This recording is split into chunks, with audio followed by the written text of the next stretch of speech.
joueur qui est revenu de nulle part sur le finish pour s'inviter sur le PGA Tour. Et si cette année c'était mériterait tellement, hein, lui qui a réussi à passer l'expérience McIlroy aujourd'hui. C'est tout simplement le meilleur finish de tous les joueurs sur cette fin de partie. Allez, à peu près 6,50 m.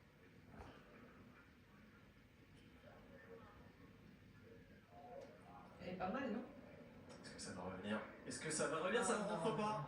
Ça ne rentre pas, il ne gagnera pas ce tournoi. Le PGA Tour, ce birdie au trou numéro 18. Quel finish, -5 sur les 5 derniers trous pour le Danois. Elle peut bouger. Allez, je dirais quoi, vers le bord droit pour McIlroy. Il est un peu plus près. Il a tout vu, franchement, il a tout vu. Il sait ce que va faire cette balle. Il en a déjà rentré, on en a parlé. Je peux le regarder, moi. De ses putts J'ai décisifs. tellement mal au ventre et Il tout. fait la meilleure saison de sa carrière. Il a gagné le Masters, la Ryder Cup, le Ah, tu Players. gagnes. Il a gagné l'Irish Open. Allez, tu gagnes Est-ce ça. qu'il est capable de faire encore de la magie? Il faut faire eagle pour emmener Fitzpatrick en playoff.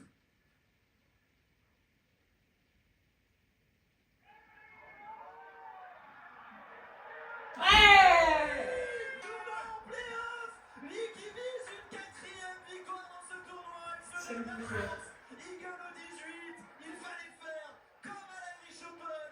Il rentre ce putt décisif. Quel champion extraordinaire! Et on vous l'avait dit, l'année de McIlroy, c'est des playoffs, le playoff au Masters. Et au final, avec un petit peu de recul, on pourra se dire que c'est une belle saison, très belle saison de Martin Coura.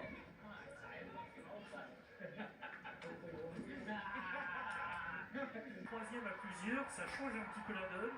Ouais. Là, il n'aura pas à rougir quand il pourra planter le tee au 1 du premier tournoi du PGA Tour début janvier. Sachant qu'il a déjà fait une 2e place sur le PGA.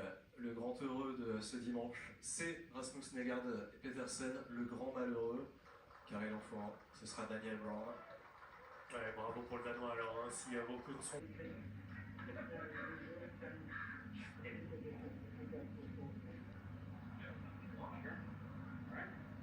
C'est qui part en premier? C'est bel et bien la courte paille. Et l'autre. Victoire 2007-2018, perdu en playoff face à Andrea Pavan. Un petit peu à gauche là. Et ce sera pour faire le même drive que tout à l'heure. Attention, il faut quand même claquer un bon drive hein, pour passer la rivière. Il n'est pas passé très très large tout à l'heure, McIlroy.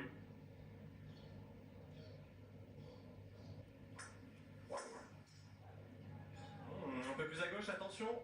Oh, attention Ça la mélange rivière, ça. attention la rivière. Elle est dans l'eau. Ouh. Et elle est dans l'eau, la balle de McIlroy, elle est dans l'eau. Alors, avec la balle en dessous des pieds, il est quasiment obligé de la droite sortie pour McIlroy. Allez, il faut mettre un bon coup pour se laisser une chance de faire le par.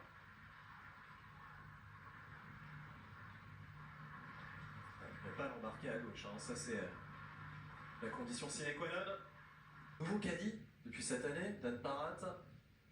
Important peut-être aussi pour ce duo de regagner, de gagner une première fois ensemble et de donner les bonnes informations surtout sur ce coup importantissime.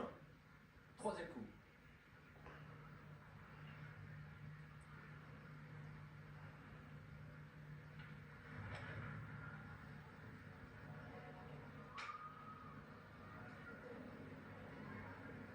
Oh, il a marqué beaucoup. Étonné qu'il essaye de la porter directement en haut, en jouant peut-être un tout petit peu à droite du drapeau pour se laisser une marge.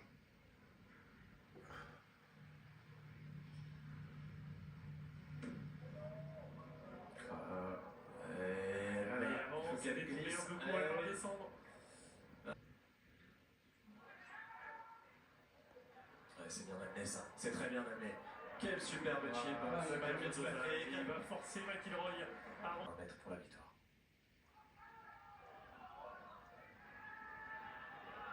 il faut qu'elle arrive au moins. Aïe, Il a aïe, fait aïe, court en aïe, ligne, aïe, aïe. malheureusement. Ah ça, c'est une petite...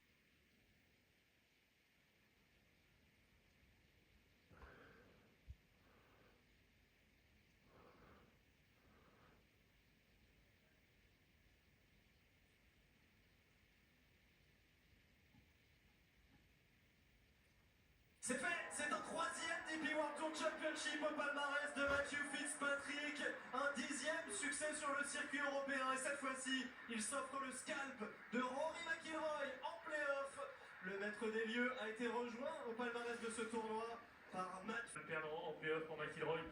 Mais aussi ravi que son copain Fitzpatrick, qui revient très loin, revienne aux premières places